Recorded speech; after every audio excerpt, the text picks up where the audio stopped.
Hello, everyone, and welcome back to MF Uncensored. Don't forget, if you guys are listening to us on the go, you can find us on Podbean, Apple Podcasts, Spotify, iHeartRadio, YouTube, basically anywhere you get your podcasts. You can also find more of our content on our website, themisfitfaction.com. There you find links to not only this show, but some of our other shows like the Multiverse Fancast and Cinematic Adventures. As always, I'm one of your hosts, Paul. With me via the Zoom studio is a guy who I think is going to bring a ton of value, a ton of information, and highlight how bad I am with sports. That is Mr. Daniel Hickman. Daniel, how are you today? Awesome. Thank you so much for having me on the show, Paul. Oh, it is my pleasure. I'm really excited to chat with you because even though I'm going to joke about my severe lack of knowledge of sports to the point where I don't even know what I'm doing for the Super Bowl, I'm super psyched to talk to you about all sorts of things because, man, you are a man of many talents, and I was very impressed.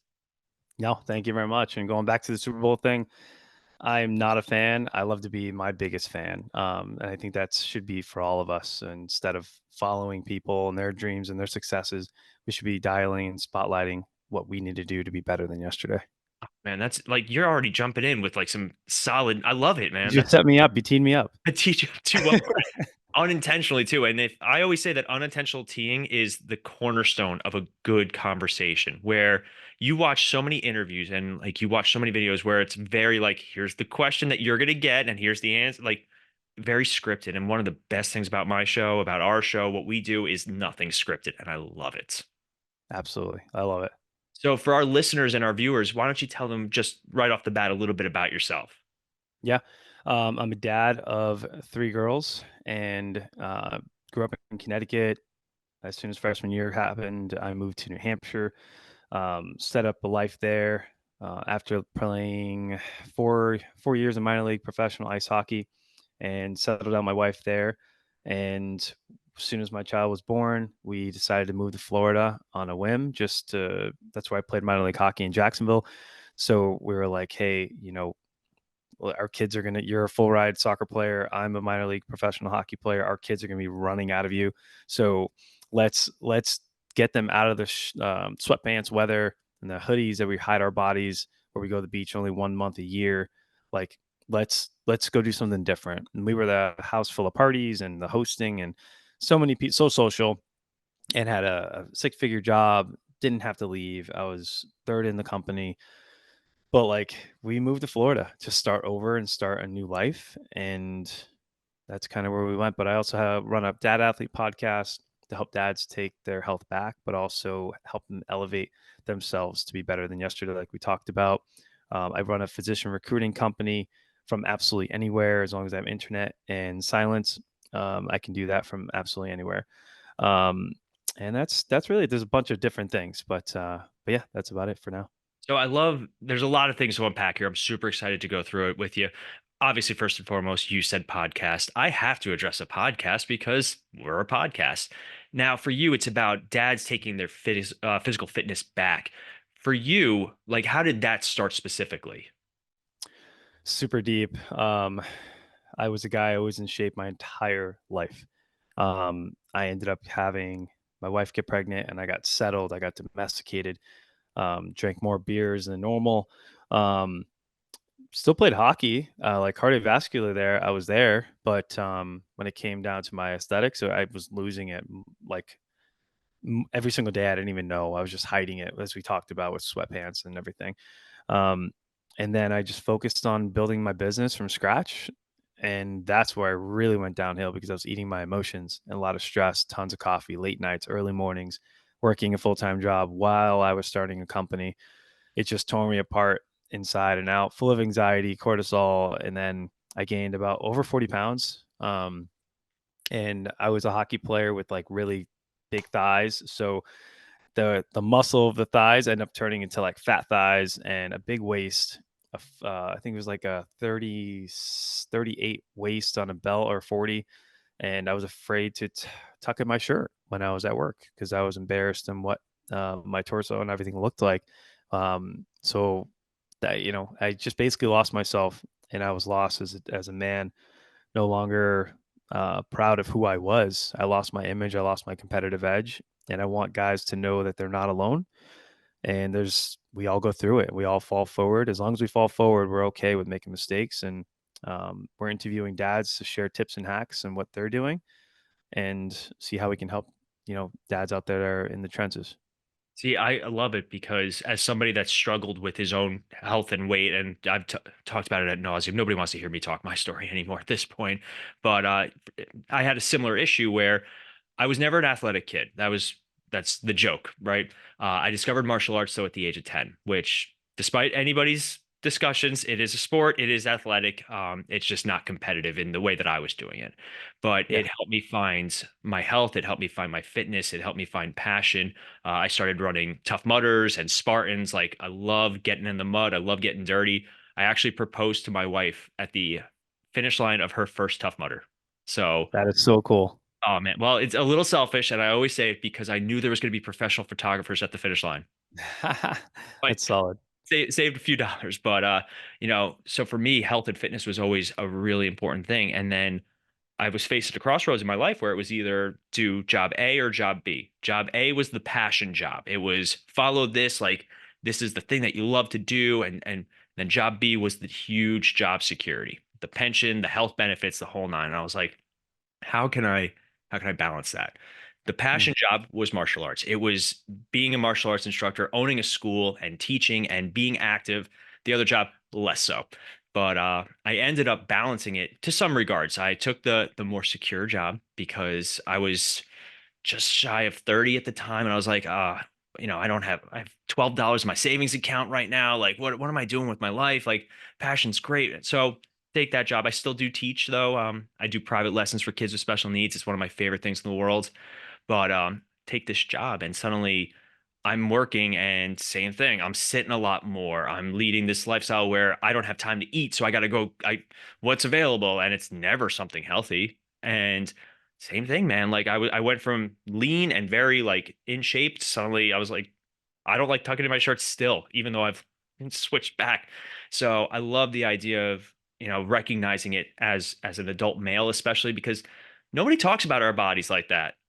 Like growing up, nobody looking big guy, like that was like the biggest compliment. But I like the Depends on how they put it. exactly all about There's the so many different ways you could take that comment. oh God, it's wild. Like male body types are some of the things that just nobody knows how to talk about. And I think it's great, especially for new dads. Like that's a huge lifestyle change. Yeah, and then the fact also too is like a lot of us men like, hey, I'm about to get in shape. Like, I'm gonna take this seriously. And then what do? They go straight to like GNC and buy like 200 like dollars of like disgusting protein powder full of toxins and all these other things. I do not take any supplements. There is nothing. It's all straight up natural. My wife has an amazing diet for me, and that's it. It's hard work. You don't have to have like I think I was at a hockey practice and a parent comes over because I coach hockey, girls hockey, and the parent comes over while I'm tying my skates. She's like, "Yeah, I saw your success, your before and after. Like, good job, like, congrats." And I was like, "Thank you." And then a regular human behavior comment came out of her mouth of, "Well, you probably have to have like a lot of protein and stuff, right?" And I'm like, "No, like I ate food, Mhm. like so it's this whole myth that you think you have to have all this stuff, but you just got to just have a good mindset, stay consistent, and do hard stuff." See, as somebody who fell into that trap in the worst possible way, like it's exactly 1,000% right. What happens when guys want to lose weight is two things. They're going to sign up for a gym and they're never going to go. Like that's always the big thing. Or they're going to go on some sort of extreme diet. And all guys say the same thing. We're going to go to GNC. I hate GNC. GNC I is used one to of work my, there. did you really? Oh no. Yeah, I literally the more you studied every single sorry to cut you off. No, The no, more no. you study every single product, you know how much you get paid on specific products. So you push those and it's like this deceiving like oh, it just kills your morals. And then eventually I was like, "Alright, I can't do this anymore." And I'd see these guys come in for more creatine and stuff. And I mean, like, I think like a little bit of creatine for some people is good, but I just haven't gone that route because I'm not looking to get that way. So it's like when you're doing fitness racing, it's not for the looks. Like that happens. It's a byproduct. It's like you're trying to get your body well oiled for a race, and that happens automatically. But for a lot of dads, there's like they just do their biceps and they buy a t-shirt that hides their belly and they're good to go. Easy. Like it's hiding the downside of what you're doing, right?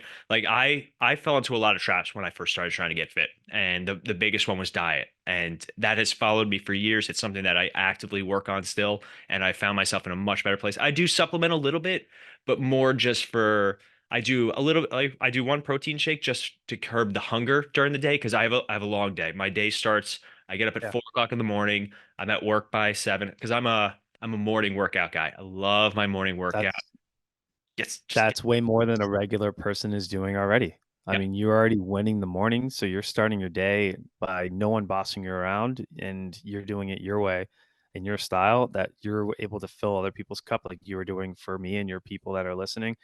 There's no way you could be present in this conversation if you didn't wake up this early and to today to take care of yourself. And that's the way that I like every day, what not during the weekends or time off. I'll still wake up early. I set my day up for success. Like I'm already here. Like it's my choice where the day goes from there. And I like my early morning workouts, but I do find myself getting very hungry during the day, like especially mid-morning. So I have a protein shake, but otherwise I used to Dude, when I tell you I used to be bad, like I was doing, I think at one point, 4 shakes a day. And I replaced my meals with them. And Yeah. in my mind, I was like, how could this be unhealthy? It's protein. It's Beachbody supplements, who I still do very much enjoy as much as I like to bash that time in my life. I've met a lot of great people and a lot of great supports during it. But now, same thing. Like most of my diet, and I hate the word diet because people think it's like your keto diet. No, it's just what I eat during the day, man. Like just Yeah, my it's just diet. the proper way of eating is just staying away from toxins, reading the ingredients, and eating food that's made from the earth, and staying away from food that's made by a human in a hazmat suit with gloves. So if you can stay away from food like that, you're good. Mhm. Now, for you though, like you started this podcast. Why a podcast in this regards? Honestly, I hit a moment in my life where I won age group world championship for DECA fitness racing, and it's basically like 10 zones as fast as you can against 11 other dudes in Atlantic City. And I got second place. So you're technically like a champion, but you're not first place. But I missed it by like 30 seconds or so. Mike Staley's a beast. I got respect for that guy. But after I won that, I kind of hit a level of emptiness where like you really want something, but then you're like, okay, well, what's next? Like, and it kind of hit me mentally almost like a little depressing. Like I was like, I don't know what to do. Like, what do I do now? I just did the pinnacle of that sport. Like, what do I do now? Um, and it was a weird moment. I just kind of was lost. I didn't really do anything but run for a month. And then somebody said, like, hey, you should start a podcast. I'm like, no. And then out of nowhere, I just sometimes when I wake up, my feet hit the floor and I was like, I think I want to do this. I want to interview other men to help people that were in a similar situation when I was lost. Because it was almost like I reconnected with that old me mentally. I think that feeling of being lost again. Um, and it was like this podcast has been making me a better man. So all the gems that they're dropping, I'm every episode I'm becoming a better man from what they're giving me, and I'm listening to my own podcast interviews, and then sharing some gems for myself, and then doing some solos.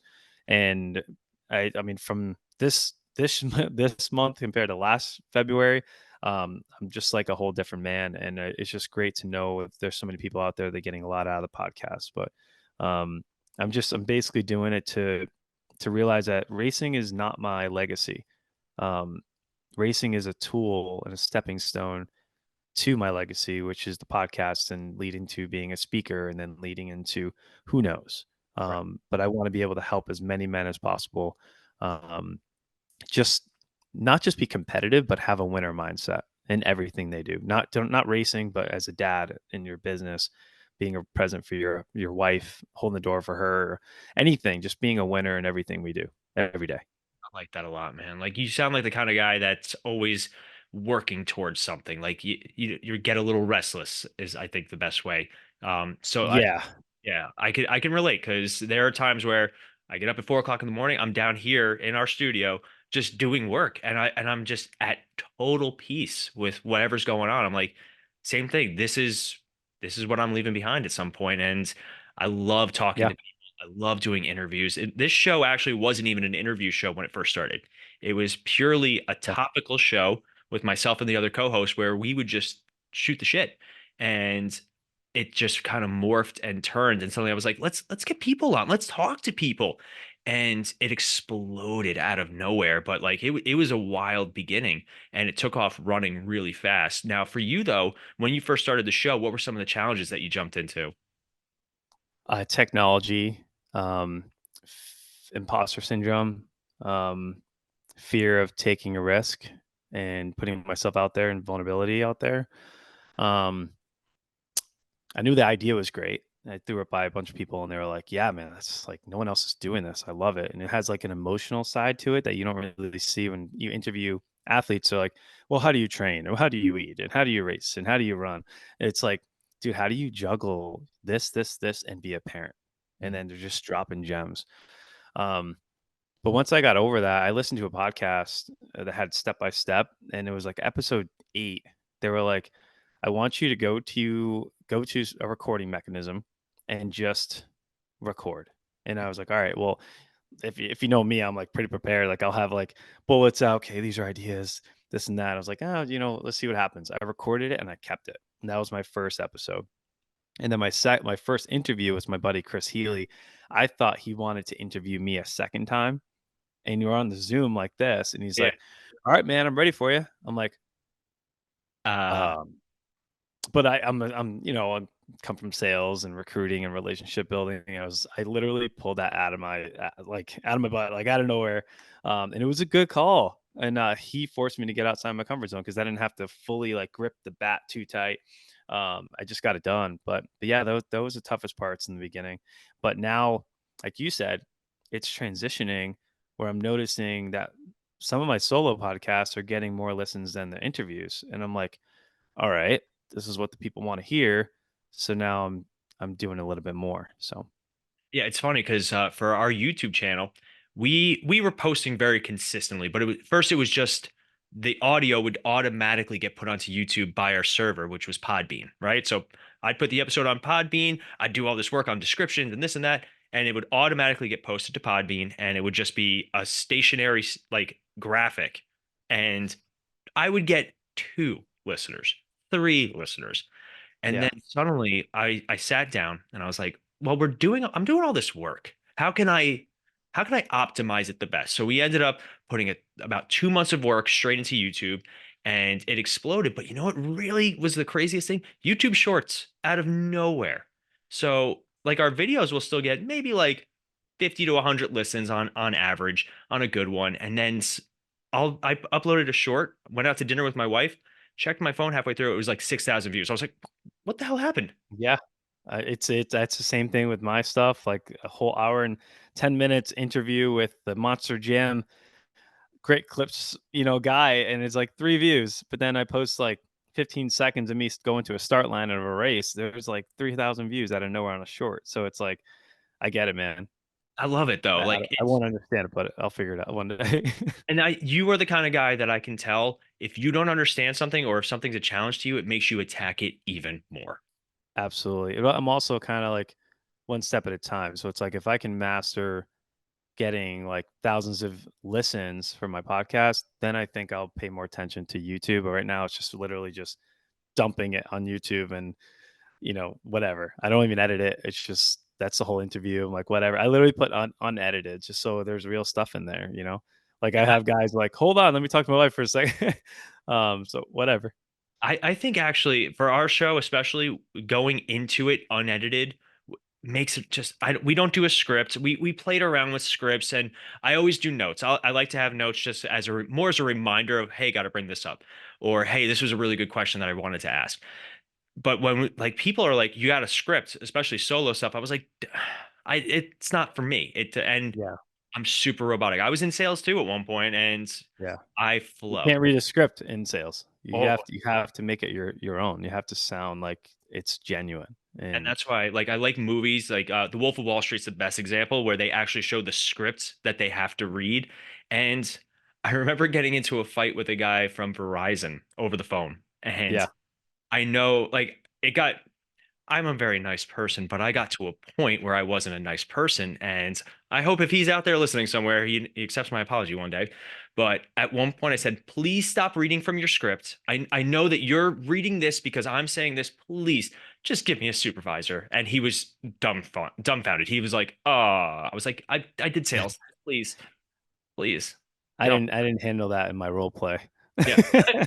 It's just, you hear the pages just whipping Yeah. by fast over the This is not my study guide. hold on one second, but I love That's it, funny. man. And I love that like you're facing podcast challenges and you're really attacking them. And I think that's great. Now, what do you think though for you get somebody on the show or you get somebody, what is the most common challenge that dads have besides time management? Um, when you first said that, I initially thought of something separate of what you just talked about. Okay. Um, I think one of the biggest challenges of is learning about human behavior, and where you're a podcaster and you want to spotlight their life, but they don't respect your time and scheduling or locking down a time, or it's like that's when you hit the moment. I was like, oh, okay, this is just like physician recruiting when I was new in 2010. If they're going to be a pain in the butt now, they're going to be a pain in the butt later, and they're just not a good fit. And we have to be okay with saying no. We don't want that person on our show, regardless of how awesome they are at what they're doing. So I had two people like that so far, and I'm like, you know what? It is what it is. Like you missed your shot. So it's funny um, because when you and I were scheduling, like you were very open, like, hey man, like I got this time. Can we do this? I'll always accommodate someone. Like even like if somebody's I my rule of podcasting is if they're 5 minutes late, I just send a message like, hey, I hope everything's good. If they're 10 minutes late, yeah, I'm just gonna be like, hey, we were supposed to. And then if they're 15 minutes late, I'm pretty done. Obviously things happen, but I same thing. I had one interview very recently that very specific, like they were like this time. I was like, cool, yeah, I got you. Did my notes, got everything. I'm sitting there, 10, 15 minutes to go by. And I message him and he's like, I'm so sorry, my daughter got sick. I was like, bro, I get that. Totally understand. yeah, Like you tell me when you want to reschedule. We end up rescheduling for, I want to say the following week. I even messaged him halfway through, like, "Hey man, how's your daughter doing?" Like all that stuff. He's like, "He's so much better. Thank you so much." And was a no show on that Friday. And yeah, I was like, "I'm not messaging you again. Like you had your chance. yeah, I don't want to say that my time is so valuable, but at the same time, like yeah. I could be doing other things." So Oh, it's tough for me because I gotta either have the kids leave the house, or like today I have to say, "Hey, my wife's downstairs, putting a movie in. Everybody be quiet. Please close the blinds, close the curtains because the dog will bark. So let's like all stay quiet for me for 60 minutes, please." But like to get all that ready to have someone no show is tough. If they're gonna do it once, they're gonna do it twice. So we're just better off moving away. But to answer your question, the biggest situations or hardship that dads go through, I think it's transitioning their competitive edge into non-physical things, like competing who has the best yard cut or the nicest cars in the driveway, beer pong, bocce, fantasy football. These are all tools in this whole world that was put together for us to be obese. Like it makes everything easy for us, and I think that's the biggest thing when you become a father. You think you can do it all, and you have to let go of things, so that kills your image as well. Where you're transitioning to be a dad, especially when your wife is pregnant, because you're scared to be a dad. And you don't really know what to expect. You just see a belly and a kicking stomach, but then like when the baby comes, then you're like, wow, like this is absolutely magical. This child's gonna get everything they want from me, and then you're just like you forget about everything about you. Like you don't even know you have a home gym, or you forgot about your gym membership, and it's just I think that's the biggest issue is image, but also transitioning their competitive edge into non-physical things. So it's funny because we always joke in our household that the things that we never thought would excite us now excite us. Like the weirdest things. Like, hey, you want to go grocery shopping? Hell yeah, I want to go grocery shopping on a Friday night. Let's do that. Like, if you Absolutely. told me at 22, like, hey, that's gonna be your highlight. You're gonna go grocery shopping. Like, I would have been like, get out of here. You're crazy. But even just my wife and I don't have kids at the time of the recording. Hopefully someday soon. We're really excited for that one day. But like we're not at that point, but as soon as we got married, things started to slowly transition. And I'm very blessed that my wife is exceptionally understanding both of my podcasting time and also my gym time, to the point where, Yeah. bless her soul, I went to the gym during our honeymoon and she did not Yeah. give me any grief about it. And she's like the best. So, do you think that there's also an issue of support for a lot of these dads? I agree, and that's what I was gonna say is the reason why you're able to do all that stuff is because you established your connection with your wife on why you want to do these things, and why would your wife want to take away something that fuels you to be who you are today, authentically and happy?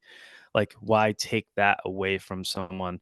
You explained that reason why, that waking up early, sweetheart, it helps me start my day right, and I can't wait to help out and do everything around the house because of that. Or, you know, I know I'm on vacation, but, like, that gym looks sweet, and I really wanna get over there just for, like, 20 minutes. Is that cool? Like, maybe I know you wanna go tanning, right?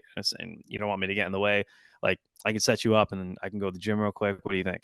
Like, it's compromise relationship, it's a negotiation, but a lot of men, they're like, I have a cousin up north that's just like, and he can't do anything without getting the permission from his wife and scared to get that permission. Like, you can't be in that situation ever. Like, we are human beings. Like, your wife has to stand up for herself. You need to stand up for yourself and what you love and come to a common ground because you both want to be healthy. You want your kids to see you healthy, so you're emulating you, and it's just a trickle effect from there. My wife loves doing dance classes. Why would I take that away from her? That's my time that I get with the girls, and, it's just, and going back to what you said, like, on a weekend, like, I love to just hang out with my wife and watch a show. Maybe we barely sit down and watch TV, like, maybe, like, once every week. Like, tonight we have a plan, like, to the point we're so busy, we have to plan a movie night, and we're gonna do movie night, but then, like, the next morning, I'm gonna be grinding a 12-mile run tomorrow on the bridges and, like, with my buddy. Like, that to me is a perfect weekend, and then I go to basketball game with my daughter and support her, and, like, to me, that's a perfect weekend. But before the lifestyle we're going to get into and start my own business, like, I, a lot of us feel like when we work Monday through Friday, 40 to 45 or 55 hours a week, we have to force fun. Like, it's like we have to get it in on the weekend.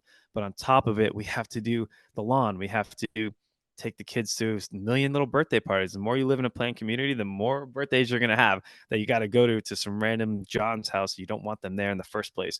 Or there's going to be someone's late night barbecue drinking night with down the street and at Tim's house. But, like, we don't need that. We don't need to feel like you have to shove in something or you deserve to have a six pack of beers. Like, you don't deserve to hurt your body with toxic fluids. Like, Mhm. drink some electrolytes and hang out on the couch and be present for your wife instead of going out to the bar risking getting in trouble. Like, what's the difference? You know? Yes. So for me, like I had a lot of challenges with reward systems, right? And we all do, is like, especially that is something that is ingrained to a lot of kids. Like, hey, you did A, B, and C, you're getting ice cream tonight. Oh shit, I'm getting ice cream because I did the things that I'm supposed to be doing. And I think that as adults, especially, like for me, I know that like I got to a point where I had to reevaluate how much I was drinking during the week. Now, don't get me wrong, I will never be the person that like my dad and my stepmom, totally, they don't drink at all. They used to drink heavily and they Yeah. just cold turkeyed one day, and like they are so much happier with it or without it. Even like we went to Italy 2 years ago for my dad's retirement and he didn't touch a single drop. I was like, there's so much limoncello. This is your retirement. We're in Italy. He's like, I'm good. And it's just not even Yeah. on his radar.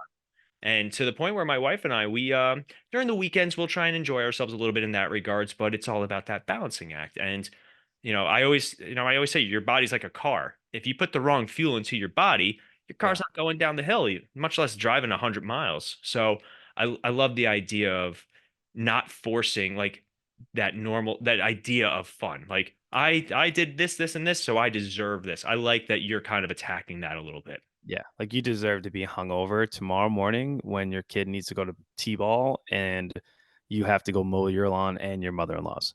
Like, good luck. You're gonna have a great day. Good luck going into Monday as well on time. So Torque.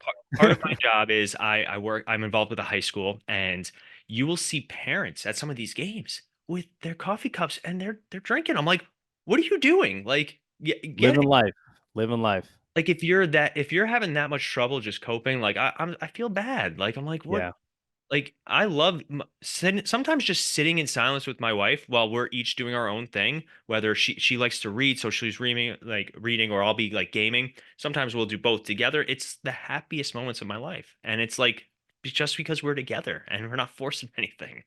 yeah. I mean, I used to drink like a fish, especially as a minor league hockey player. We have so much downtime. Um, but for me and my wife, I think we went like a year and a half of committing to each other. Like, hey, we're not going to have more than 2 glasses of wine. We're going to get rid of the liquor because that is makes you lose your memory, and it's extremely toxic.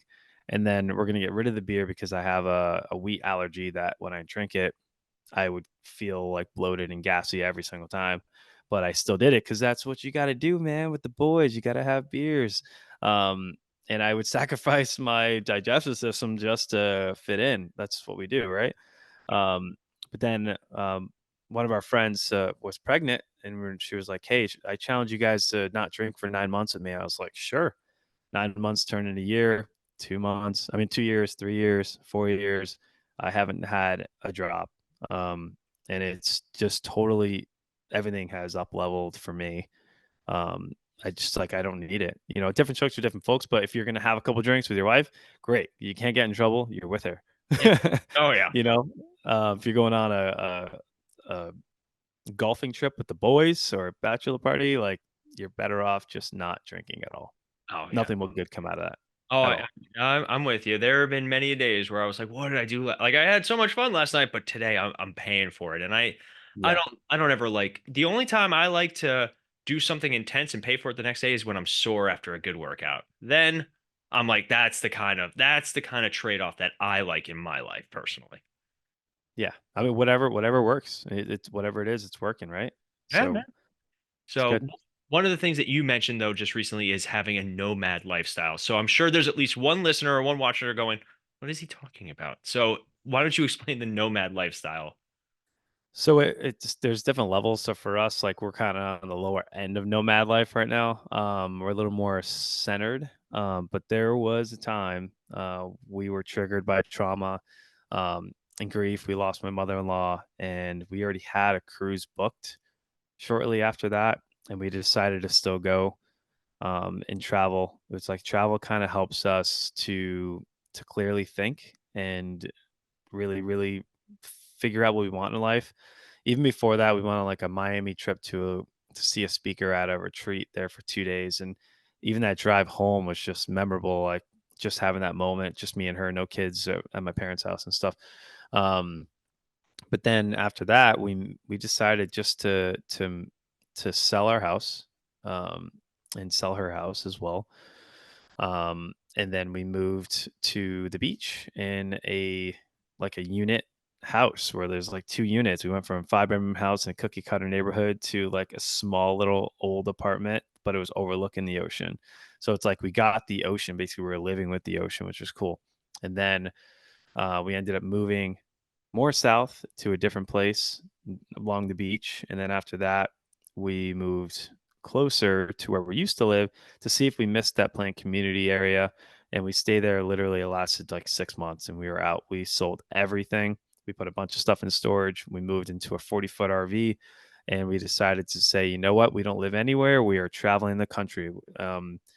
And we threw everything into the RV and didn't know how to drive it. And we just drove it all the way to Texas, through the panhandle from Florida, up through New Mexico to Sedona, Arizona. And we stayed there for 3 months in one spot. And then when we were done, we kind of had a voyage back to Texas to visit my father-in-law there and then back to Florida because at the time my mom wasn't doing too good healthy wise. So I learned all the sales and influencing from my mom. So she convinced us to come back. So then we rented another home in a different place, and then another home after that, and then we went back to the RV. But this time, we didn't want to stay at a different place every 2 weeks because we had a deal. Like if you go to different places every 2 weeks, you had like a deal. Um, And that's a lot of moving, especially, as a person working on the road, a lot of coffee shops. Oh, I can. Um, and I can't work in front of the kids in that small space, so it's tough. So, but we made it work. There were some rough times, but we made it work. And then after that, we moved on to a horse ranch last year, and we parked the RV. We didn't want to move it anywhere. We just kept it there for about 3 months, and now we are here in this house rental. So it's we get to live. It's a really hard thing when you know you can live anywhere, but you also don't want to be too far from family. But you also don't want to imagine like you're still going to visit them, regardless of where we are. But yeah, so that's life that's going on. Kids are homeschooled, all that stuff. Oh, that's awesome, man. Like just hearing it, I'm like sitting here going, I'm really kind of jealous. Like the idea, I love to travel. And that was like one of the biggest things during COVID, like just the limitation on just leaving your house. It was during COVID too. Oh, dude, And that's yeah. that's wild. But like for me and my wife, we like I mentioned, we went to Italy with my family 2 years ago now. Hawaii's our next big trip this year. We're Oh, it's super so excited. cool. We wanna go. Oh, we're so excited. We love to travel. We've been in like some of the shittiest hotels you can imagine, and we've stayed in some of the nicest places you can imagine. And even though like staying in a really nice hotel is always a good experience, we have so much fun just getting out and walking around. We walked, I don't even know how many steps we did when we went to Italy just the first day in Rome. We went everywhere. And I'm a restless spirit. Like as much as I do love sitting at home with my wife, Yeah. I love adventure. Like I love Yeah. if I'm going on vacation, I want to do stuff while I'm there.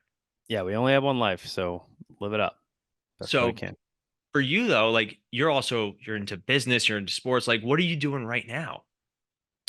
My physician recruiting company that I started, I'm hitting a point this year. I don't know what it was. Maybe it's like the 40-year-old blues, but like I'm hitting a moment like where like it was 10 o'clock about 2 weeks ago.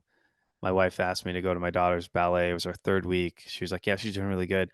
It was a weird moment when I was there. I was just watching her dance and loving it, and I was like, "Holy crap!" Like when we had no money in 2017 and 2018 when we started this company and I looked so unhealthy from top to bottom, and we took a chance. We weren't making any money and I quit my sales job, medical sales job, to do it full time. And to know that we created this life together is like it's really groundbreaking. And it hit me like emotionally a little bit too. And it was just a great moment, just a proud dad, proud entrepreneur, proud husband moment where if I didn't take that plunge and I continued allowing these companies to control my life, I don't know where I'd be. I don't know I don't know if I'd still be drinking. I don't know if I'd still be living in the past. Like it's just the risk for me is like risk versus regret. And I don't want to leave this earth in regret. Oh, I So love that, man. Like people tend to focus on the things that they could have done, right? It's always, I could have done this, or the world's out against me. Like it's not my fault. It's bad luck. It's excuses, excuses, excuses.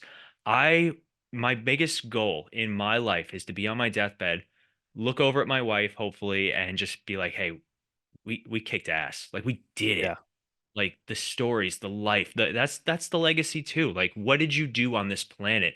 Were you a potato who stayed at home all weekends, yeah, just rotting away? Or were you like even just making one person's day in some capacity? Like you don't know the person that you say hello to on the street is having the worst day in their lives, and that one hello just changed everything about them. And that's what's really yeah. cool about what we do. I agree, and that's what I'm really finding in the podcast. That's why I'm finding in I want to become a really good speaker. Like I I'm finding as a guy that's always chasing trophies and medals and all that stuff, but it's finally coming to fruition and coming together. What I'm really meant to do is just to help every single man I come across to just get that fire inside and not settle for average and just always wanting to be better. It's just always being just a little bit better than yesterday. You don't have to race races, but if you can just be a little bit tiny bit better than yesterday, that's all that matters. But also willing to fall on your face and embarrass yourself. Who cares? Like, you know how many times I said in my solo podcast yesterday and I didn't edit it? I don't care. Like everything I said was genuine, then I'll take it.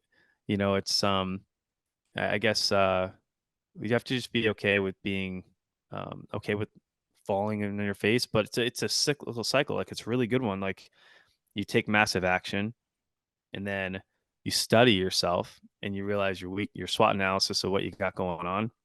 Then you tweak some things and you do it again. And you're going to realize you're going to do better the next time. Oh, that's awesome, man. Like, it's funny because when I moved into my current job, my current profession, my career, as I like to call it, I was already podcasting at the time. It was something that I was already doing. And I have a very, I don't want to say toxic masculinity type job, but a lot of alpha males. Yeah. And they found out that I had a podcast. So like one of the guys is like, "Hey, heard you got a podcast." I was like, so immediately I was about to get defensive, like, "Stop, like, leave me, like, like, lay off or whatever." Instead, I go, "Why did you listen to it? How is the audio quality?" Because I've been tweaking. He's like, "Well, I haven't listened to it." I was like, "Then you're gonna give me grief about something that you haven't listened to that I love to do, dude? You already Yeah. lost, and nobody's bothered me about it since." But it wasn't vindictive at the time. It was more just like the male camaraderie type thing. But Yeah. I totally agree. You got to be afraid. You got to not be afraid to fall on your face because at the end of the day, nobody cares. Like you're out Yeah. doing your thing. And if anybody's that concerned about what thing I'm doing, I guess I have a big fan. Yeah. And that's a thing, like a lot of men will try to create and lay down speed bumps in front of you as soon as they see some other man finding their direction. They're the first ones to attach the parachute to you or put some speed bumps down to slow you down because they don't believe they can do it. Yeah, So they, it, that the alpha male, like there was a way to find a way to put you back in your place and allow you to stay average and not be a winner. That's a difference. So totally agree. that's good, Now, man. for you though, speaking of being a winner, you have a recent accomplishment that just happened, and I wanted to let our audience hear about it from you. Yeah, absolutely. So I played 4 years minor league professional ice hockey. My entire life, I never played with another person of color, and I'm not huge on like the racial things out there in the world. I just worry about me. I have all different type of friends my entire life. I'm half black, half Puerto Rican, and I have white friends, Italian friends, Spanish friends, Portuguese friends, Indian friends, Bolivia, like so many different friends. I don't care what they look like. If we have a connection, we're buddies. Like one of my best buds for fitness has a long red ponytail. Don't even it's like a braided ponytail. Don't ask, but the guy does obstacle course racing and he's good at it. So regardless of what people look like, I don't care. But I played minor league hockey and I ended up playing on a team with two other people of color. And all three of us started a game one day and we ended up being the second all black line in the history of professional ice hockey. Um, and I just recently got interviewed by the news. That's going to come out on Monday and Wednesday. So I'm excited to just record my screen and get that out there because it's great. The highest level I got to play was with John Quick, who was starting goalie for the LA Kings. So I was getting paid by LA Kings, but I was like the 3 tier below that. Um, but I got as far as I could when a lot of other guys didn't even try, and I think that's where it kind of started. Um, I was in grad school. I got invited. Actually, let's go back a step. I know we're not really talking about this, but this can really help elevate somebody. But I was in sports management in undergrad in New Hampshire, and I did everything under the sun. And every time I got an email, you want to volunteer at a arena football? I was like, yes, boom, volunteer. I would stop anything I do to volunteer, play on the tennis. I made the tennis team when I never even played on tennis before, but I always played with my dad. Just I'm really good at just adapting to things. And then the hockey team, I was there every 4 years, whatever. Every year for 4 years. But I ended up getting selected out of like probably 100 people that graduated for sports management in New Hampshire and be on the sales team for the AHL hockey team selling tickets. And it was the job that everyone was drooling to get. And it was just me and three other guys. Like it was such an accomplishment. I get there, I'm doing the job, and I'm also being a mascot, handler, marketing guy on the ice and stuff. And I got to be on the ice for the All-Star game because I'm a good skater, so I got to like hold the flag out there and stuff like that. And I get there, it's just one of those moments. I'm doing the job and then I'm walking and I was like, I'm staring at the players and I'm feeling this side of me. I'm like, this competitive rage inside me, like they're not too far off of what I'm doing, what I can do. Like, what is going on? Like that I could do that part. Oh, I could do that part better. Or a lot of those guys are good. Don't get me wrong. I didn't play at that level, but I played at the level just right below it. Mhm. But it was that moment. I feel like I could do this, and I was like, nah, I can't. So then I'm in grad school, listen to my parents, like go to grad school, just play some men's league, stay in shape a little bit, just still drinking, partying, hanging out with my wife, who was my girlfriend. So just living life, just doing what everyone told me to do. Go to grad school and you'll have a great life. And I get something in the mail. Join us for a professional rookie camp in Michigan. And I'm like, I'm going. Like, I'm going. Let's do this. And my dad drove through the night, through New York, upstate New York, through Canada, down to Port Huron, right over the border, and Michigan. And out of 2 days of tons of like scars and blisters, not blisters, but like just it was the first time I ever played hockey without a mask on, Okay. and I played extremely, extremely physical, and I had so many bumps and bruises. Didn't lose any teeth. Um, Luckily, didn't get in a fight, but there was a lot of guys from Canada because I just knew how to fight, but I didn't know how to fight like because it was without a mask. I'm like, okay, so I'm gonna get hurt. Right. So anyway, so they chose only 2 players out of 64 players after 2 days, and I was one of them. That's awesome. So that was just one of those moments of the risk versus There we go. regret, where there's people that heard of me going to try out, but they didn't ever have the feeling inside of them to take that chance. So I dropped everything. I went in there and I quit my job. And they were like, "You sure you want to do this?" I'm like, I had no idea what he meant by that. I found out like 5 years later, 4 years later, and I quit, and then I realized later when I was done playing my minor league hockey, and I went back to try to get back into sports. It's an unwritten rule that if you leave it, you're not coming back. Like, and if you do, good luck. Like, there might be something else, but you can never go back to that job. It's a system where you have to start as an intern and work your way up, and that's how you get through the ranks in sports management. So, um, so yeah, just to motivate anybody, if you get that feeling that you feel like you can do something, go for it. Yeah, man. Dude, I love it. And that's awesome. So that's actually, we're getting towards the end of our episode. Now, at the end of all of our episodes, we do like to play a little game if you're interested, where we do a couple of rapid fire question and answers. I try and tailor them to whoever I'm speaking with. So Sure, if I like it. I love it. All right. Let's see. Let me pull them up. What is a book or resource that influenced your motivational speaking journey? Um, I would say Eddie Pinero, his motivational videos on YouTube, but most recently, I'm really into Tim Grover. Awesome. Let's see. What is one piece of advice for aspiring entrepreneurs and speakers? Just go for it and just trust that you have the ability to do what it takes to get there, and it'll happen. Dude, that gave me chills, man. What is I love it. What is one daily habit that you swear by? Picking up my kids when they wake up. Oh, I like that. I would see immediately in my mind, I thought like health, fitness, like this or that, but like that's actually the You gotta feel the fire, because when it hurts, they're the first ones in my mind I envision them being in a corner and looking at me somewhere. dude, that's great. And then last one, what is a goal or vision that you have for not only your business but also for your podcast? For the world to know Daniel Jason Hickman, but for me to help so many men I can't even keep count. Dude, that's awesome. Well, thank you so much for sharing. And if any of our listeners want to learn more about you or get involved with you or in any capacity, listen to your show, what are some of the best ways that they can find you? On IG, Daniel Jason Hickman. And honestly, I'm not a fitness coach. You have any questions whatsoever, I will help you for free. Just let me know how I can, serve you guys. That's awesome, man. Well, Daniel, thank you so much for jumping on. This was a great episode. I had a blast talking to you. Awesome, man. And one last thing, Competitive Edge podcast. You have to add in the word fatherhood, and that'll come up. There's too many out there. I can only imagine. So make sure we'll try and get you guys there with some links in description. So make sure you guys check that out. Awesome. Daniel, thank you so much for jumping in today.